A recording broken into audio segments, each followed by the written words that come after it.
حبايب قلبي، تعالوا نعمل عشاء سريع. وحشتوني، بس اعذروني ملحقتش اصور العجينة. الفيديو كالعادة انتوا عارفين الناس بتعلم التصوير راح مني. فانا كنت جبت بولة حطيت فيها كوبايتين دقيق. انا هعمل كوبايتين دقيق، اللي هعمل حاجة بسيطة. لو انت حابة تزودي الكمية زودي الكمية. كوبايتين دقيق دول انا حاطط عليهم معلقة خميرة فورية، وواحدة زبادي، وواحدة بيضة، معلقتين زيت، ونص معلقة ملح، ومعلقتين سكر. تمام. المقادير تاني: حطيت واحدة زبادي، واحدة بيضة، معلقة خميرة فورية، نص معلقة ملح، معلقتين سكر، معلقتين زيت، وحطيت نص معلقة بيكنج باودر. وبعجن بمية دافية لحد ما العجينة تلم معايا وتبقى طرية ومش ملزقة.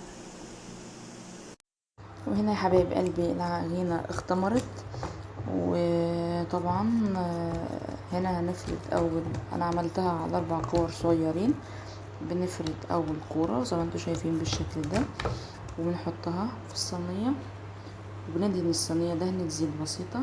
وبنجيب اللحمة اللي احنا عملناها. طبعا هي طريقة اللحمة معروفة، هرجع اقول لكم تاني طريقة اللحمة يا حبايب قلبي. هتفرموا اللحمة مع بصل، مع فلفل حامي ورومي، مع معلقة ملح، معلقة فلفل اسمر، معلقة ملح، معلقة فلفل اسمر، رشة جوز طيب، عندك شطة،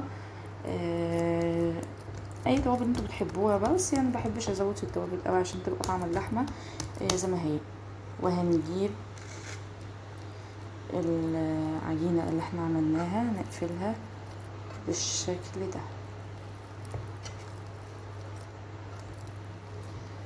تمام يا حبايب قلبي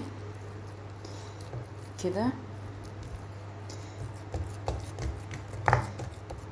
نقفلها كويس كده، اتقفلت كويس. بططها في الصينية كده. معانا اول واحدة حبايب قلبي. وهنا نكون خلصنا عملناهم 2 كبار كده و2 صغيرين. انا عامله كميه عجينه بسيطه. طبعا لو حابين بتضاعفوا الكميه اللي انا قايلها لكم بالمقادير هتضاعفوا الكميه. والوش بندهنه صفار بيضه، وطبعا رشة سمسم وحبة البركة، ده اختياري للتزيين. وعلى نار متوسطة في الرف الأوسط، على نار لا هي عالية ولا هي واطية. وهنسيبه لحد ما ياخد لون من تحت ومن فوق، ويبقى كده وصفتنا النهاردة. وهسيب لكم المقادير كلها في الوصف بتاع الفيديو، وتستنى اما تطلع وبألف هنا ان شاء الله. ودي يا حبايب قلبي بعد ما طلعت في الفرن، وبجد بجد الوصفة تستاهل التجربة، جميلة جدا. وفوق مننا شوية حشوة عملناهم في رغيف بلدي عادي خالص، وعلى النار على طاسة في الفرن فوق البوتاجاز. ما تيأسيش، مفيش حاجة توقفك. اعملي احلى الاكل لاولادك واحلى حاجة في البيت، وكله بأقل تكاليف وحاجات جميلة. بجد جربوها، تستاهل التجربة.